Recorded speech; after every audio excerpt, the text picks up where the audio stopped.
Today we are in Mount Kenya at Nyeri County to be exact. Tuna launch a very big project hapa Nyeri. Kuna watu wamekuwa wakiuliza kwani mnauza Narok peke yake?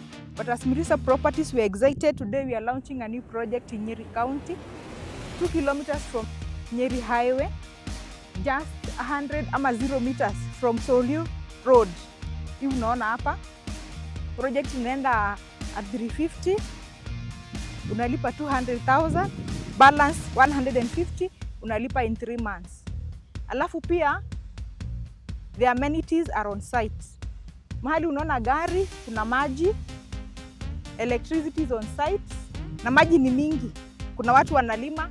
Ukiangalia in the neighborhood, unaona kuna mtu ako na kitchen garden yake. Maji ni mingi, so ukikuja hapa uko sorted. Barabara ya highway iko, kuna hii barabara ya access road, kuna maji, kuna stima. So hii ndio plug yenye mkuu kingoja. It is very good if you also own a piece of the mountain. Hapa Nyeri County, within 2 kilometers from Nyeri Highway, and it's 0 meters from this Sorio, hii barabara ya Sorio kuingia. Kila kitu iko kwa site. So tupigie simu 0702 613131, or you can visit our website at www.mirisaproperties.com. Na pia unaweza tembelea katika ofisi zetu pale Narok Town, and even you can even book for a site visit kwa online, na tutaweza kukuleta hapa. We also have people who are on the ground ili uweze kujichukulia a piece of the mountain.